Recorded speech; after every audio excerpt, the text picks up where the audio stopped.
just want to very short, please. Take this moment to introduce Tara Prabhu. Usually, Vinizari Prabhu always says that I can give the class Sundays, but from the time he heard Tara Prabhu, I think 1 month back, he has been asking that when will Tara Prabhu come to Milpitas Gita Circle. In Shastra, it is mentioned that senior is defined by two things. Either they are higher in consciousness or they are higher in age. Our dear Tara Prabhu is in both, in consciousness also and in age also, and you will see this throughout the session. We are very, very fortunate that Tara Prabhu is here to share his 40 years of his spiritual life in Krishna consciousness. One of the things that Sundar Prabhu said in last week was one should stay near Vrindavan or stay near holy place. That is one of the 5 potent ways of spiritual life. And Prabhu stays in Mayapur itself. So he travels now and then to various places, and Bay Area is now one of the hubs. So we are very fortunate that Tara Prabhu is here and sharing his wisdom. So we would like to welcome him by loudly chanting 3 times. Hari Bol! Hari Bol! Hari Bol! Hare Krishna, everyone. Thank you so much for coming. So we're going to read Bhagavad Gita, and we're just starting the Bhagavad Gita, so from text number 1. Maybe we go to the introduction, Om Jnana. And everyone's welcome to join along. We can chant together. Before studying any sacred text and trying to understand the Shastra, we seek the blessings of the great masters of the past, of our Guru, of the saintly people, because this is a descending process. Very often we're trying to distribute this knowledge to people, and so we offer them, what do they say? They say, I'm okay, I've got it, no problem. They're trying to sometimes understand reality, the highest truth.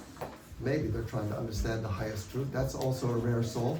But they're trying to understand by dint of their own intelligence. Yes, I'll figure it out. Don't worry. No, I don't need any guidance. Huh? But the first 2 qualities of someone with knowledge, what are the first 2 items of knowledge? Amanitvam, adambitvam. Humility and pridelessness. So humility means to have a reasonable assessment of one's own capacity. Yes?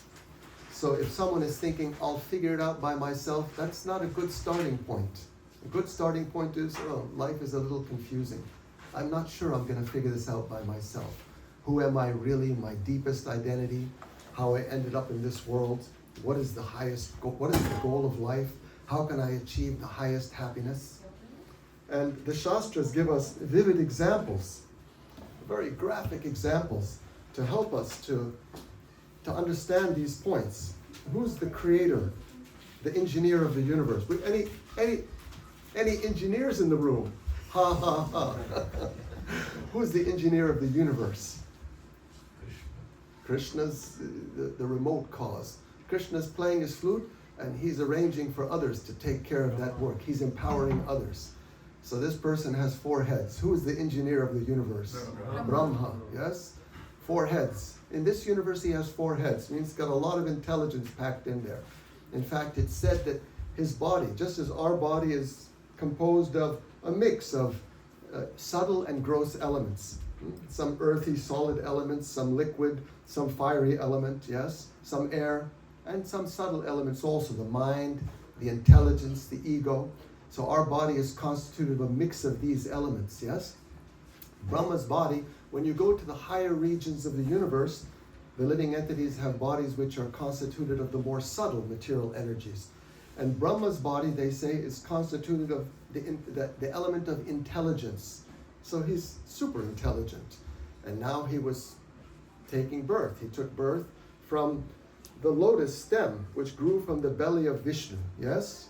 And someone might say, oh, Hindu mythology, what a novel idea. What an interesting story to tell children. Yes?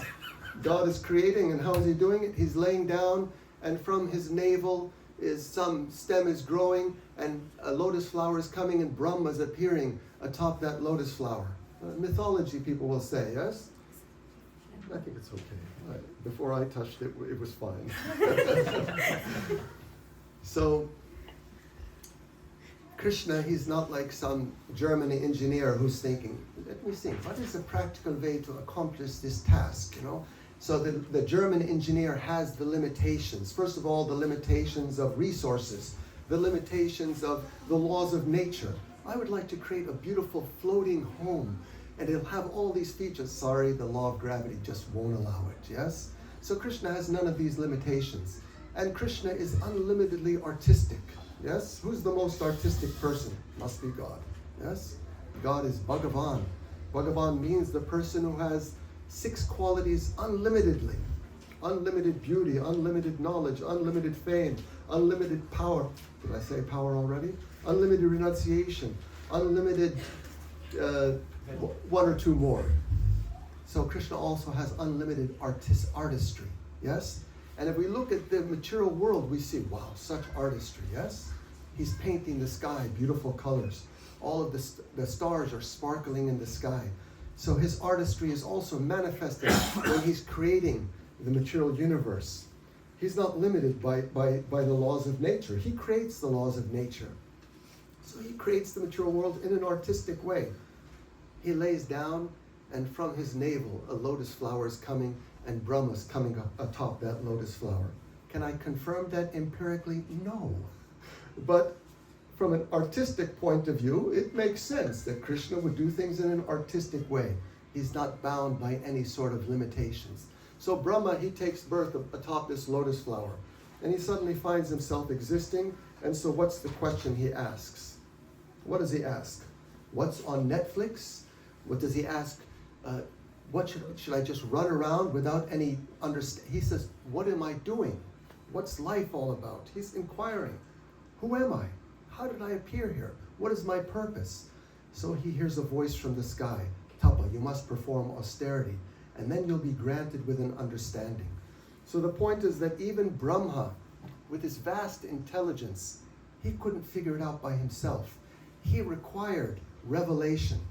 So there's 2 processes of trying to achieve higher knowledge. One process is the ascending process, which by dint of our own intellect, by dint of our own analysis, we're going to figure things out. This is matter. This is spirit. And in this way, we try to decipher the deep purpose of life. The process that's recommended in the Bhagavad Gita, tadvidhi pranipatena, pariprashnena sevaya. Just try to learn the truth by doing what? By straining your brain? No, by approaching someone who's wise, someone who's received the knowledge, and that person can impart knowledge to you. And it doesn't mean we accept the knowledge blindly. We have a question about life. I want to understand, who am I? What is the purpose of life? Why is there suffering? What is the path to ultimate happiness? What is the path to bondage? What is the path to liberation? And we hear the answer, and then we can analyze the answer with our intelligence, and we say, does that make sense? Is that a reasonable answer to my question? Or is it a dogmatic answer, which I'm obliged to accept blindly? So in this tradition, there's not blind acceptance of these big questions. Not at all. One is obliged, encouraged to utilize their intelligence, say, okay, that is a reasonable explanation of life. I don't have to take my brain out of my head, put it to the side, and just say, I believe. There's no requirement like that. So before we study the sacred texts, we appeal to Krishna, we appeal to the saintly people so that we can have access to the deeper understanding which is prevented in the Shastra. And that act in itself is based on humility, which is a reasonable assessment of our own situation, and that act itself opens the door to deeper understanding. Okay, that was a 11-minute introduction to a 9-hour class. I hope everyone's sitting comfortably, yes? Okay, text 1 of the Bhagavad Gita. No, we're going to read the introduction, yes? Because that was what my whole spiel there was, that we shouldn't jump to the text. We should read the introduction, which is appealing to the great teachers of the past. And now I was just about to skip that. So everyone can see on the board. Everyone's welcome to follow as much as possible. Om Ajnana Timirandasya Jnananjana Shalakaya Chakshur Unmilitam Yena Tasmai Shri Gurave Namaha. Shri Chaitanya Manobhishtam Sthapitam Yena Bhutale Swayam Rupa Tada Mahyam Dadati Swapadantikam. Vandeham Shri Guru Shri Yuta Padakamalam Shri Gurun Vaishnavam Cha Shri Rupam Sagrajatam Sahagana Raghunatam Vitam Tam Sajivam Sadvaitam Sadhadutam Parijana Sahitam Krishna Chaitanya Devam Shri Radha Krishna Padam Sahagana Lalita Shri Vishakhanvitamsha.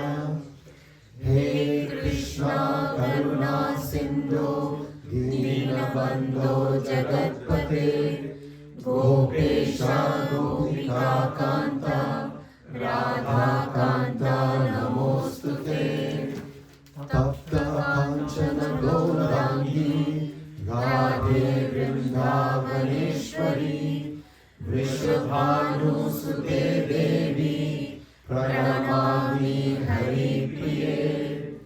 Vancha Kalpatarubhyascha Kripa Sindhubhya Evacha Patitanam Pavanebhyo Vaishnavebhyo Namo Namaha. Shri Krishna Chaitanya Prabhu Nityananda Shri Advaita Gadadhara Shri Vasadi Gaura Bhakta Vrinda. Hare Krishna, Krishna Krishna, Hare Hare, Hare Rama, Rama Rama, Hare Hare. Should we chant this verse together? All chant one line at a time. Everyone can please repeat. It's a famous verse of the Bhagavad Gita. Dhritarashtra Uvacha Dharma Kshetre Kurukshetre Samaveta Yuyutsava Mamaka Pandavaschaiva Kim Akurvata Sanjaya. Translation. Dhritarashtra said, oh, this is the blind king speaking. O Sanjaya, after my sons and the sons of Pandu assembled in the place of pilgrimage at Kurukshetra, desiring to fight, what did they do? Text 2. So we're going to go right up to text 11, and then we'll try to speak something. And then if there's any questions, we can call for questions in the end. Sanjaya said, O king, after looking over the military phalanx arranged by the sons of Pandu, King Duryodhan went to his teacher and spoke the following words. O my teacher, behold the great army of the sons of Pandu, so expertly arranged by your intelligent disciple, the son of Drupad. Here in this army are many heroic bowmen, equal in fighting to Bhima and Arjun, great fighters like Yuyudhan, Virata, and Drupad. There are also great, heroic, powerful fighters like Drishtaketu, Chekitana, Kashiraj, Purujit, Kunti Bhoja, and Shaibya. There are the mighty Yudamanyu, the very powerful Uttamoja, the son of Subhadra, and the sons of Draupadi.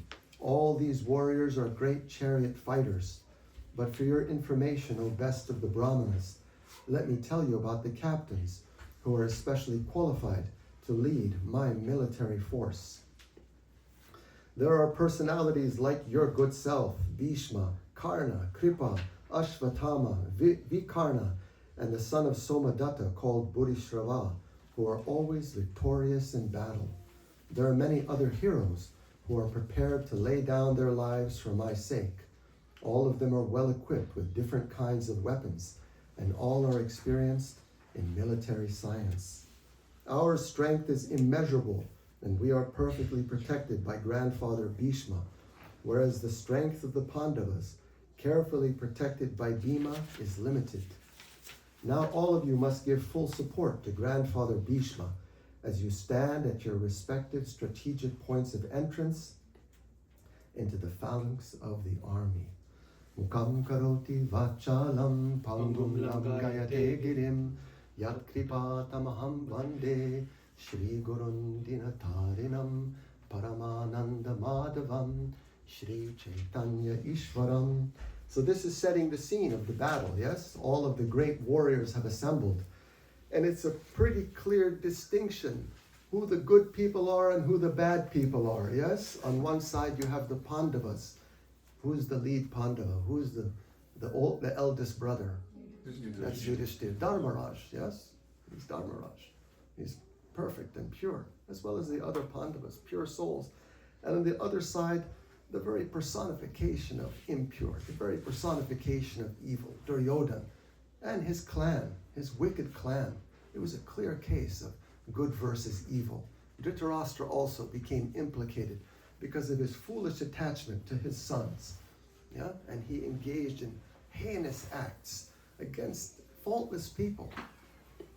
Against the Pandavas, they tried to kill them in so many ways, sending them to exile, the house of lack, insulting their wife. So now it was time. It was time for the battle. All other possibilities had been exhausted. There was no possibility of an amicable result. It had to come to the battlefield. And this was an opportunity. Krishna executing his plan. What's Krishna's mission? Come on, it's a famous verse from the Bhagavad Gita. What's Krishna's mission in this world? Yada, yada, to reestablish religion, reestablish dharma, the proper codes of behavior, how to live properly as a human being, how to progress, how to be in harmony with the universal law. So Krishna comes for that purpose. Paritranaya sadhunam vinashaya chaduskritam dharma samstapanartaya sambhavami yuge yuge. Whenever there's a decline in dharma and a rise in adharma, then Krishna comes and he gets rid of the people who are heavily adharmic, and he saves those who are devoted. Yes? So that's the battle of Kurukshetra. Huge assembly of warriors. And in that battlefield, the adharmic element was going to be killed, destroyed, and then Yudhishthira was going to be established on the throne. He was the rightful heir to the throne. So this was Krishna's arrangement. Yes? And so how does this relate to us? We're also in a battle, aren't we? And very oftentimes we think those are the bad guys out there. Yes? Sometimes you see protests in the street and someone is protesting against something bad that's happening in the world, or protesting against some political figures. Yes? But from the viewpoint of the sages, from the viewpoint of the enlightened people, they're looking at the people who are protesting and, oh, you're protesting, huh? In your heart, there's none of that impurity. There's none of those qualities that those political leaders have. If you were in a position of political power, what would you do? Would you be a saint? Would you be a Raja Rishi, just looking after the citizens? Or would you also take advantage of your position? Yes? Sometimes we see that, not to be, as Vaishesha Kumara says, it's a family program, but sometimes we see there's some protest against abortion. Yes? It's a protest against, which is right, killing the child in the womb. This is the horribly adharmic activity. And they'll be protesting, and at the end of the protest, they'll gather together and they'll have a barbecue.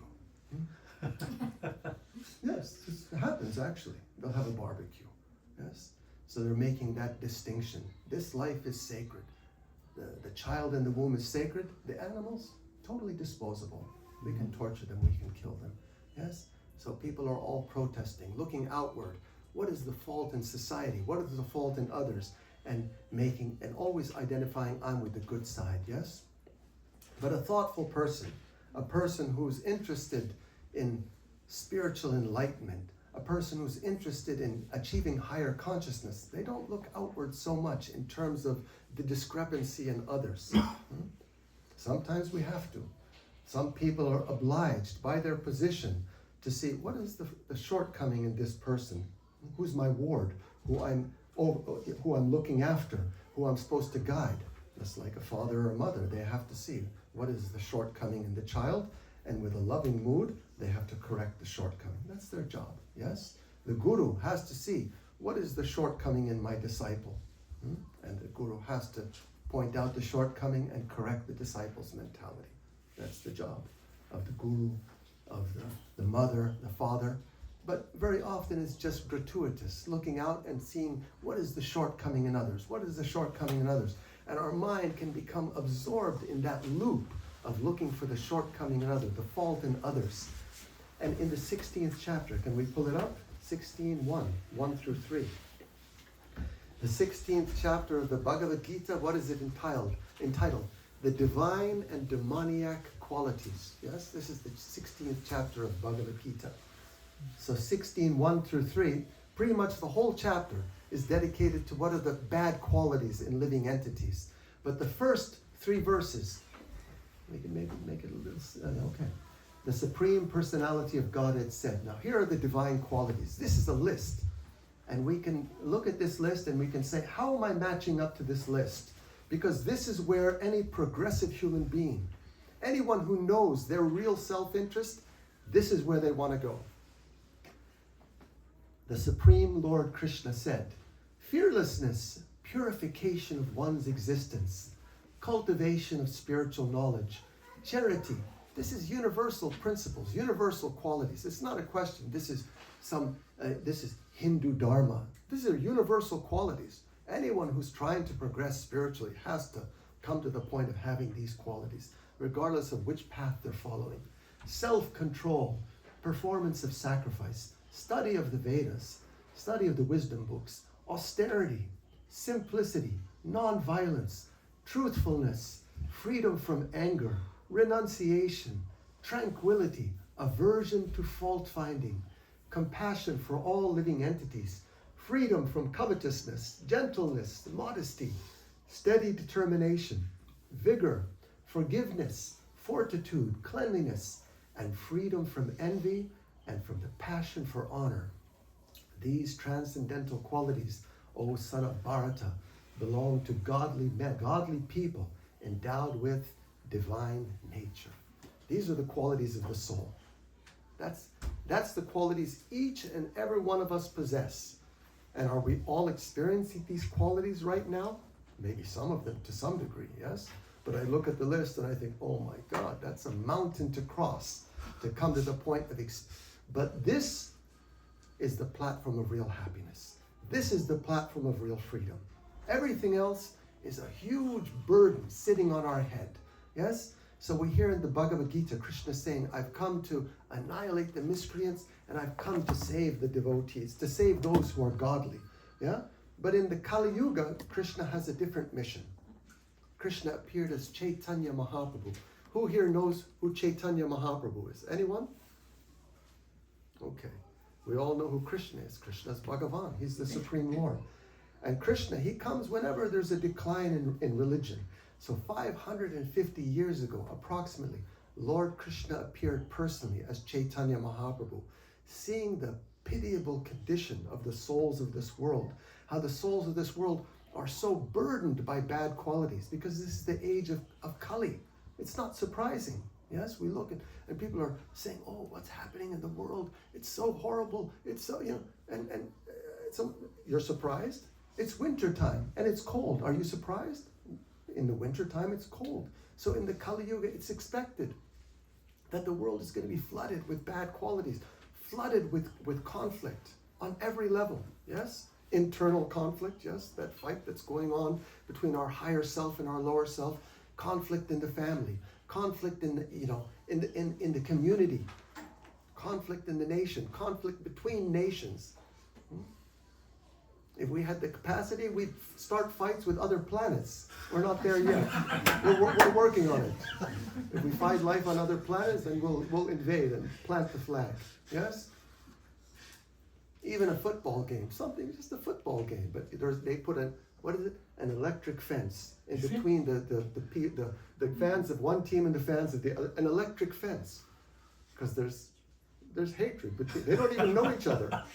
They're just wearing different colored shirts, but somehow I hate that guy might be a really nice guy, might be someone you'd like to invite for dinner. No, doesn't matter. So the age of Kali.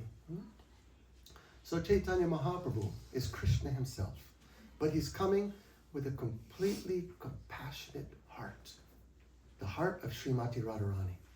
Just like between the mother and the father, who has more patience for the children in general? The answer is obvious. I was surprised by my mother, how much patience she had for me. All the nonsense I did, but Mom still was patient. No, he'll come around. And finally, I think I came around to some degree. She was happy. So the mother's more. So Radharani has that extra soft heart. Krishna is very merciful. Krishna's Karuna Sindhu. This conception people have of God, this conception which is mainly in the Abrahamic tradition. A very harsh person. If you make a mistake, you better watch out, because you're going to get a severe consequence. But that's not God. That's just a concocted view of who God is. It's actually slander against God is what it is. That they've made God into some super harsh person who established these really strict rules, and if you break them, then, oh boy, you're going to get such a consequence. But that's not God. God is unlimitedly patient, unlimitedly kind, unlimitedly merciful. As many chances as a soul needs, the Lord gives that many chances to a soul. Imagine that level of patience. You can keep taking body after body after body, and Krishna is just waiting. This soul will come around. This soul will come around. Like that much patience. And finally, when the soul turns back to Krishna, all of the previous debt, all of the nonsense that the soul might have done, very quickly forgiven. No problem. You please come home. You please come back. So that's the real version of Krishna. And when Krishna's compassion is magnified even more, he comes as Chaitanya Mahaprabhu. And he doesn't come to kill the demons and save those who are devoted, save the godly, because then he would have to do a lot of killing. Yeah? He comes to kill the demoniac spirit that's in the heart. We look inside of our heart, and I think this is one of the criterion. What separates a good person from a not so good person? I'm not going to say bad person. I'm just going to say from a not so good person. A good person, when they look inside their heart and they see certain qualities, bad qualities, envy, selfishness, greed, lust, malice, all of these qualities. They say, I don't want these qualities. I want to get rid of these qualities. That's one of the criterion of who's a good person. Yeah? So Chaitanya Mahaprabhu has come. He's come to help us destroy, kill the demoniac tendencies we have in the heart. And towards that end, he gives a very simple process, a super simple process, because he sees that the souls of the Kali Yuga are so handicapped, so spiritually handicapped. Manda sumanda matayo, manda bhagihu padruta. So spiritually unqualified. Yeah? For material things, we can be very motivated. Yeah? We can be very motivated. I'm willing to work really hard for material things. It's important to put in an honest day's work according to our position. That's a fact. We must stay active. We must do our duty. But for material things, people are willing to expend so much energy. And for spiritual things, people are willing to give very little time. If you tell people, let's spare, out of 24 hours, spare 10 minutes for the soul, for yourself. I'm very busy. Very, very busy. It's such an imbalance, yes? This is the Kali Yuga. Kali Yuga means full attention to the body and no attention to the self. Like some person who doesn't understand things properly gets a bird. They get a bird, and the bird's inside of the cage. And the person is only taking care of the cage, polishing the cage, cleaning the cage, decorating the cage, full attention to the cage. But the person forgets to feed the bird. This is the modern day. Modern day means all attention for the cage. this material body. It's just like a cage that's holding the soul, the self. The soul is the real person, and no attention for the soul. And everyone's wondering, why am I unhappy? I just got new sunglasses. Why am I unhappy? I'm fashionably dressed. I got a beautiful car. I've got a wonderful partner. I've gone to my dream destination. Why am I still You got to feed the bird. Feed the bird. That's the lesson of today. That's the lesson for today. Feed the bird. So, in previous times, feeding the bird, feeding the soul was a big endeavor, yes?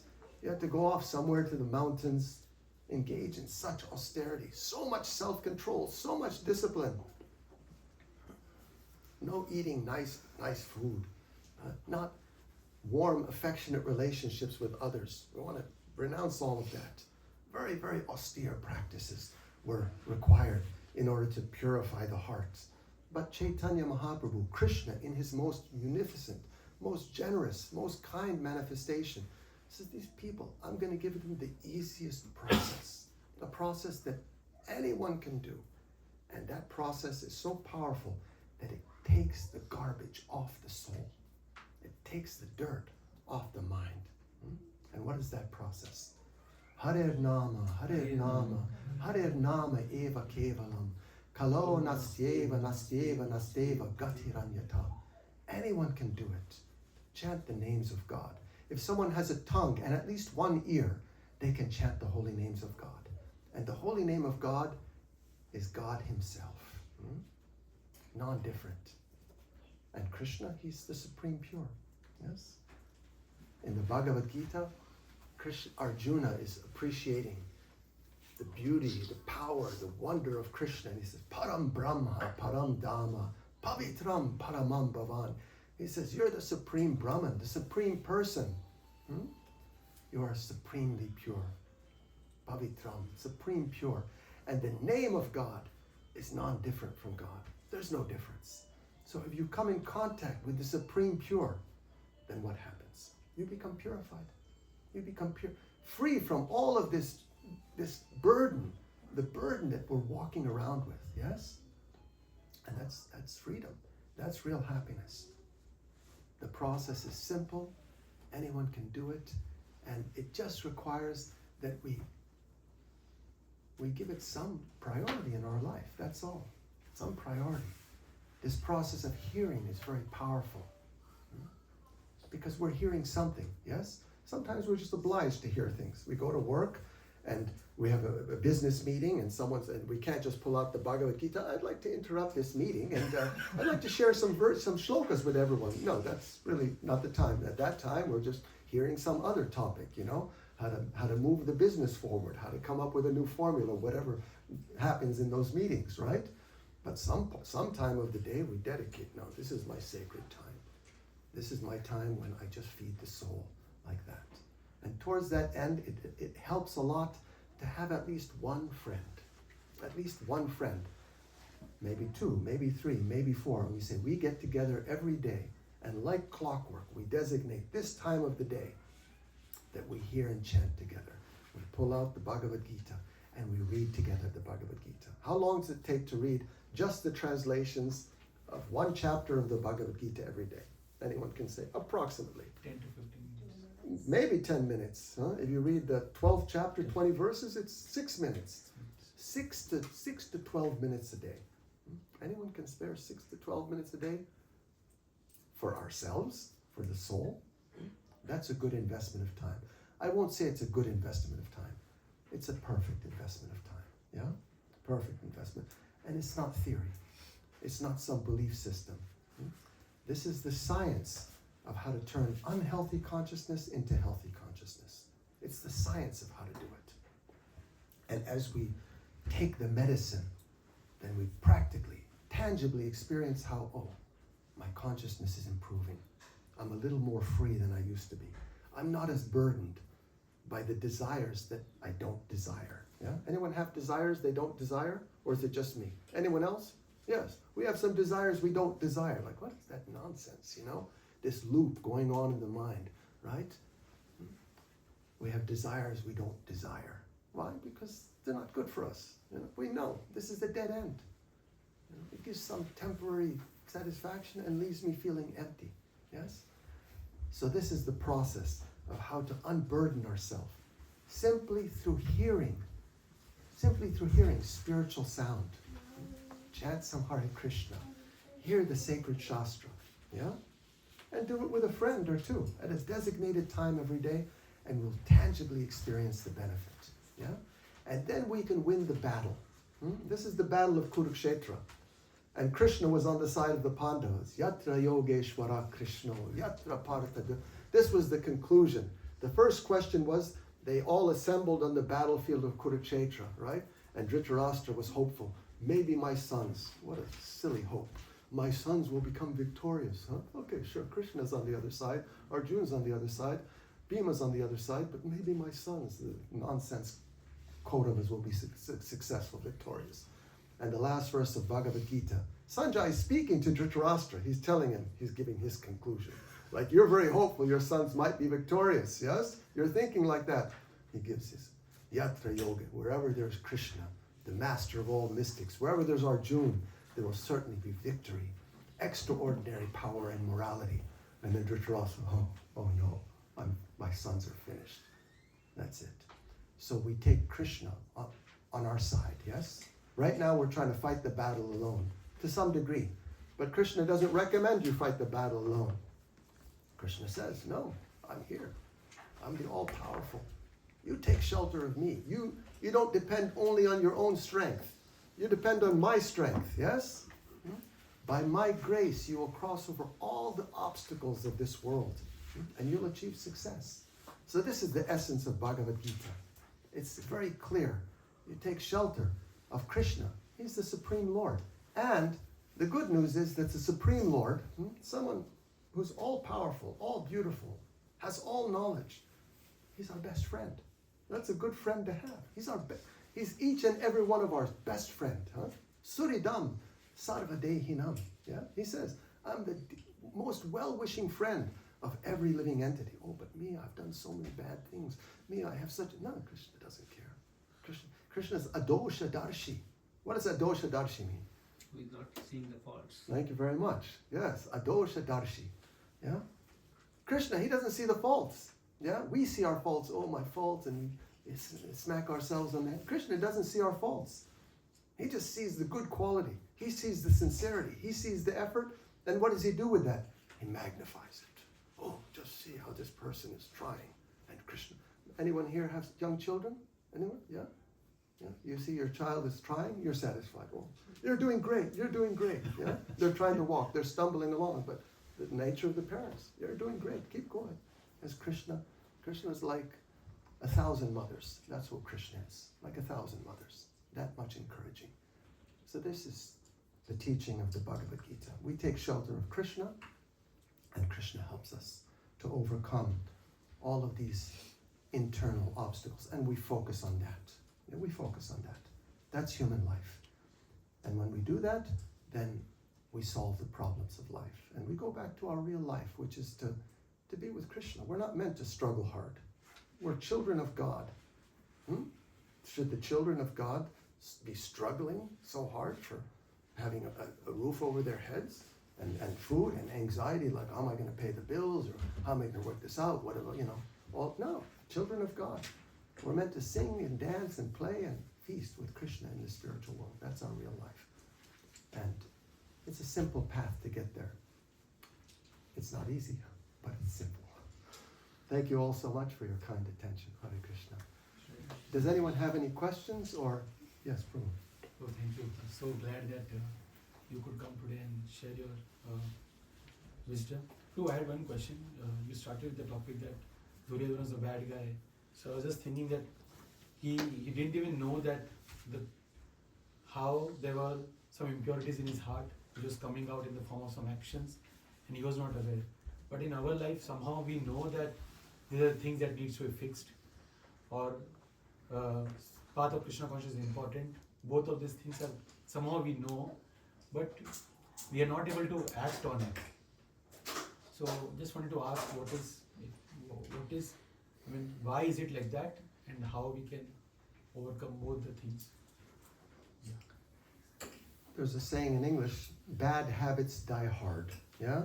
So we're habituated to a certain mode of thinking, to a certain mode of living. And those habits we have, that wrong type of thinking, that wrong type of action, we've cultivated it for one lifetime? No, we've cultivated it for life after life after life. We've been in the material world as souls. And in each life, we're cultivating typically a wrong mentality, seeing the world in the wrong way, relating to the world in the wrong way, acting to some degree on the platform of selfishness. So now we're trying to shift directions. Yeah? So it's a learning curve. It's a gradual process. So we take the medicine, and sometimes we're feeling, oh, I'm feeling much better today. I'm feeling like spiritually enlivened. I'm less attracted to the things which are bad for me. My mindset is more favorable, or is a nicer mindset. I'm looking at other living entities with a more generous spirit, with a more equal mind. Yeah.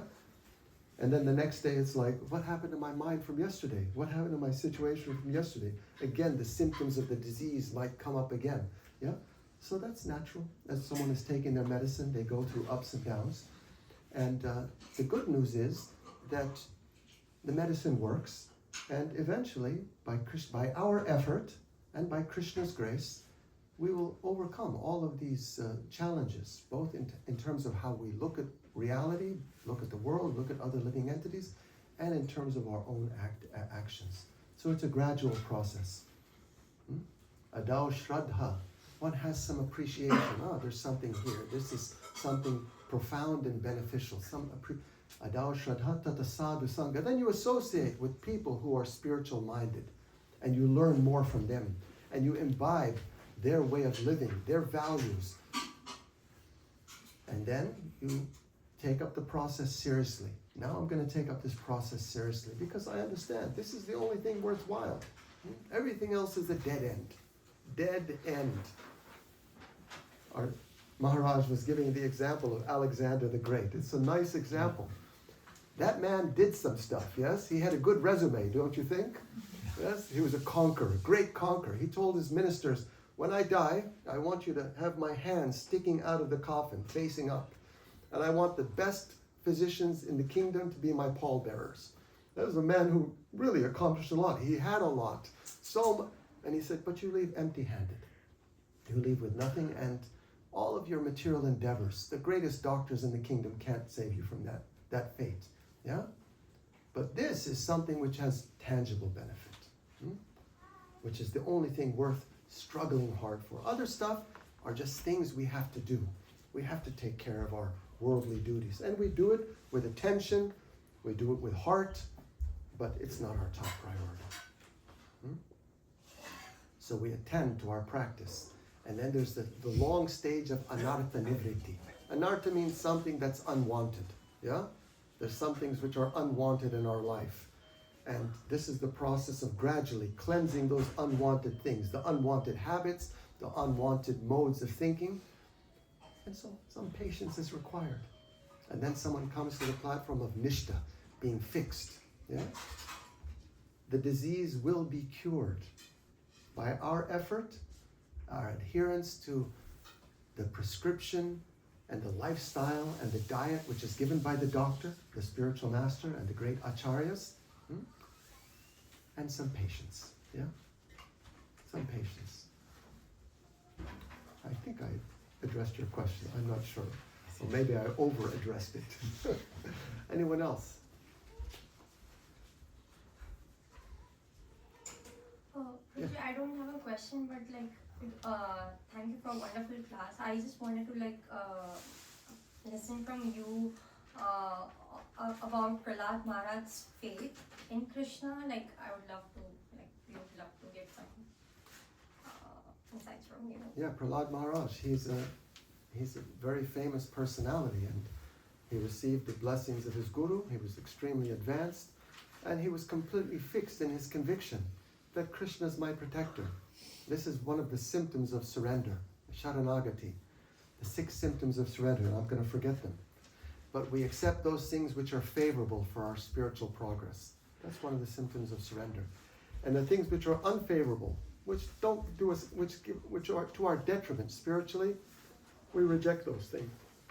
That's the criterion. Is it good or bad? That's the criterion to decide it's good or bad. Is this favorable for my spiritual progress? And then one of the symptoms is to have the firm conviction. What is it? Yeah, thank you. 6 divisions. There's acceptance of those things favorable to devotional service, rejection of unfavorable, the conviction that Krishna will give protection. Yeah? Typically, we're thinking so many things are going to give me protection. Yes? My bank balance, my family, the doctor, my position, etc., etc. No, Krishna's the ultimate protector. If Krishna wants to protect someone, no one can harm that person. This was the most classic example, Prahlad Maharaj. Helpless boy, 5 years old. And who was trying to kill him? The most powerful person. The person who was so powerful that the Devatas were afraid of that person, Hiranyakashipu. He'd gained so much power by his austerities. But Prahlad Maharaj was fearless. Why? Because he was sheltered at Krishna's lotus feet. And our Guru, of course, Abhay Charanaravinda, yes? Abhay Charanaravinda Bhaktivedanta Swami Prabhupada. Abhay means fearless. Abhaya means fear, yeah? And Abhay means no fear.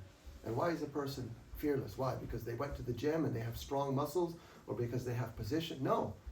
Abhay Charanaravinda, because they've taken shelter of the lotus feet of Krishna. So that's a practice. We're practicing. Krishna, you're my real shelter. You're my protector. And that's just a fact. That's a fact. Nothing else is our ultimate shelter. Yes? Parents, we try to protect our children, right? We always have that protective spirit. We're thinking, oh my God, nothing bad should happen to my children. Nothing bad. And then we think, oh no, Krishna, you please protect, yeah? Your will, whatever it is, but I have a little request. You protect. Because we realize we can't protect. We can protect only to a certain degree, right? But Krishna is the ultimate protector. So Prahlad Maharaj fully imbibed that mood. Fully imbibed that mood of Krishna is my shelter, Krishna is my protector. And we cultivate that mood. We walk through life in that mood that Krishna is my maintainer, Krishna is my protector. And then we feel secure. We feel secure. Who's your bodyguard? He's over there. His name is Nrsingadev.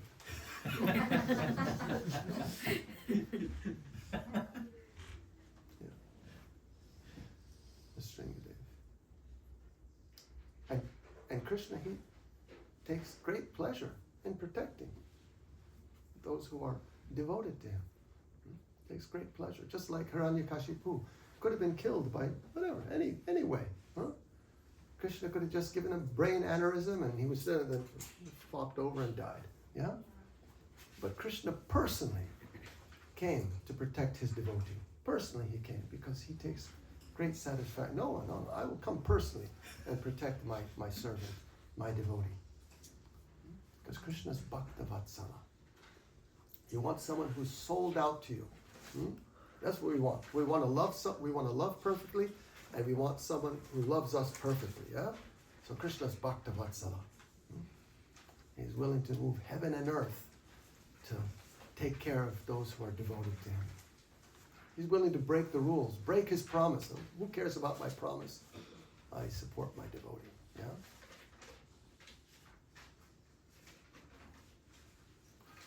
Okay. Yes, 1 and 2. Yes. Okay, I can. First of all, thank you very much, Prabhu. It was very great and insightful to present your knowledge.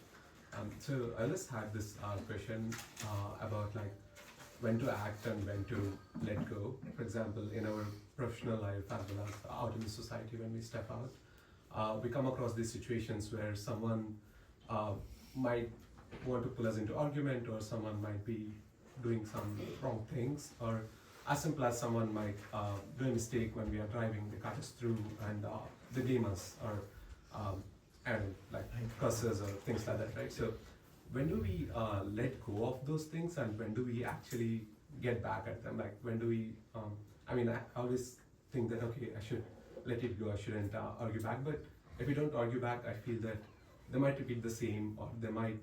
they might what? They might repeat the same mistake, or they might take us as okay, he or she will never get back at us, so I can exploit them.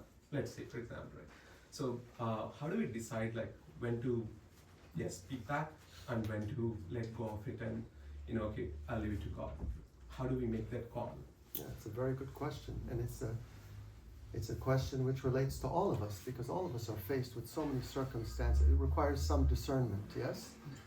And it not only requires discernment, but it requires, to some degree, having higher consciousness. Yeah? And higher consciousness doesn't happen automatically. Higher consciousness happens by feeding ourselves spiritually. Just like if we have a good spiritual practice in the morning, typically we'll go through the day in a more balanced way, and we'll respond to the circumstances of life in a way that, okay, that's a reasonable way to respond to the circumstances. And when we're spiritually weak, because we didn't take our vitamins in the morning, then even if we know how to act, we won't act that way, yeah? We're just, no, I know this is the right way to act, but right now I'm angry, And so I'm going to yell at this guy, and I know it's not going to produce any good result, and I know I shouldn't do it, and I know if I was in higher consciousness I wouldn't do it, but right now I don't care about any of that stuff. I just feel pushed by my anger to respond, right? So some discernment is required, and that discernment comes from the process of hearing regularly, Then we come to a clearer understanding. How does a saintly person, and not that we have to be saints, but at least we can understand, how does a saintly person respond to the circumstances of life? So that's the proper way to respond. And our Guru has given us a very beautiful guideline, Act in a way that's methodical but dispassionate.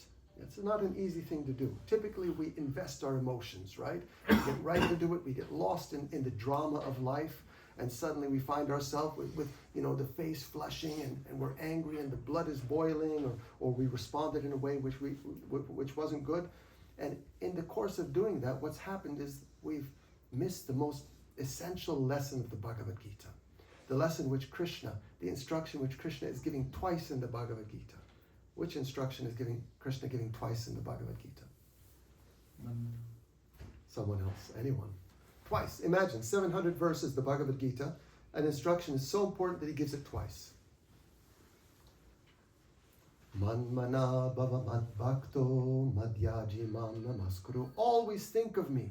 So in the course of responding in the wrong way, investing our emotions in some circumstance of this world, our consciousness of Krishna has been lost. The most valuable thing has been lost. So we should never do anything which compromises our spiritual consciousness. So we can act in a methodical way. Yeah, here's the methodical steps I can take. I need to address this person because I work with them. It's not just some guy on the street who cut me off in traffic and I'm looking to see whether I have a gun in the car, Nothing like that, right? It's just someone I have to work with, relate to on a regular basis, and they're a peer, right? It's not that it's my boss and, I can't really say anything because, it's my peer. So we can approach them in a nice way and with respect, and we say, this type of thing that you're doing is actually, I'm finding it quite disturbing. And so, if you could, and how they respond, we can't control that.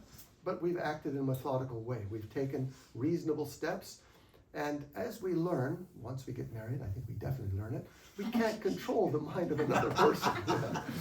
And then when we have teenagers, we learn that lesson unlimitedly. It's like, oh my God, what happened to my 11-year-old? Now they're 15. Hare Krishna. Yeah, so that's some good guidance which is given by Vaisheshika Maharaj. Be methodical but dispassionate. And sometimes it's important to zoom out, to see the big picture. What's the big picture? Is that I'm a soul and I don't belong in this world, and my goal is to get out of the material world, to go back to the spiritual world, right? And then from that perspective, and I've got some years left to live. We don't know how many years. So let me look at it from that perspective. Let me look at it from that zoomed out perspective. And is it such a big thing, And what was damaged? Was my ego ruffled? Or was it something that really needs to be addressed? Yeah? Because the Shastra teaches tolerance, yeah? Practice tolerance. And if someone is doing something which is just displeasing to us, sometimes we can just tolerate. Sometimes I like to think, this is me with a different face. Because that guy who's acting in that way towards me, I'm 100% positive I've done the same thing to someone else Maybe not in this life, but in some life I must have been rude to someone or inconsiderate or cheated someone or whatever it is. Yeah? It's not possible that I didn't do those things in some life. Yeah? So that's a different perspective, a zoomed out perspective. So some tolerance, it doesn't mean we should be stepped all over. We can take necessary reasonable measures. I hope that answered your question. Thank you. Oh, yes. Okay, thank you, Prabhu. I have 3 questions. Oh, one at a time, please. One is, why is there a material world? What did we do that we ended up in this material world? And even though we are in a material world which is so far away from Krishna and so different from the spiritual world, but we still have Krishna and we're talking about him. So why is there a distinction between the material world and the spiritual world? Great questions. Why is there a prison house? Because there's some citizens who won't abide by the rules of the state. So the government is obliged to build a prison house for those souls that have chosen to live in a way which is out of harmony with the reasonable laws of the country. So the material world is not built on Krishna's desire. It's built on the desire of the rebellious souls. Souls by nature, inherent in them is choice, is free will. And that choice allows the possibility of love. Yes? Without the possibility of not loving, love becomes meaningless. Yes? So the material world exists because we souls, certain small percentage of souls, sometimes it's said, 10%? The exact percentage is not really mentioned, but something like that. How many people in the state are in the prison house? Small percentage. So there's certain souls that want to enjoy independent of Krishna, without Krishna. They want to be the center of reality. They want to be the supreme enjoyer. They want to be the supreme controller. So Krishna's facilitating that unfortunate desire. That's why the material world exists. What was your second question? My memory is terrible. I think you answered like, why did we end up here? Yeah, that's why we ended up here. Yeah, it's by our own choice we ended up here. And it's by our choice that we can stay here, and or it's our choice that we can go back to the spiritual world. It just depends on our desire. Yes? But if we desire materially, then Krishna is very kind. He gives us another material body to try to fulfill our material desires. And to the degree that we desire spiritually, to that degree we become qualified to go back to the spiritual realm. It's time, huh? Mm-hmm. No, okay. I have a, Were all 3 questions addressed? Were they? Or not so much? Yeah. Okay. Thanks. Sure. We can take one more, then yeah, after that I can do the talking about desires, I was wondering what is the source of all desires? What is that? Source of all desires, like why did we desire to have independent existence in the first place? That comes with the soul. Soul just has by nature certain qualities, yeah? You know, why is water wet? Because that's the nature of water. So souls are eternal, and eternally souls are persons, first of all. That's from the Bhagavad Gita, because there's a ideology, a doctrine which says that all of this personality, this is illusion. It's just straight illusion. There is no personality ultimately in the soul. We're just imagining that we're persons, and when we become liberated, when we become free of ignorance, we realize, we're not persons at all. We're just sparks of spirit, aham brahmasmi, and we're one with God totally, right? But Bhagavad Gita, 2nd chapter, Krishna says, no. Never was there a time when I did not exist, Arjuna, nor you, nor all these kings. He's making a distinction. Everyone is individually a person.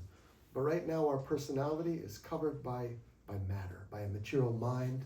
Our personality is filtered through this material mind and through this material body. Or it can be filtered through the body of a dog, or a chipmunk, or a orangutan, or whatever type of body that the soul is thinking, I'm this body, right? But the personality is inherent in the soul. And inherent also in the soul is choice. It's inherent. Because without choice, then all activity, especially love, doesn't exist. It can't exist. Yes? Thank you. So we can do 10 minutes kirtan, Okay. and then we can have announcements. 11:55. It's 10:40. It's 11:45. 10 minutes kirtan. 10 minutes. Kirtan. Okay, let's chat. Since first time when we met Tara Prabhu, it was in Bhakti Farms. It's 3 hours drive down.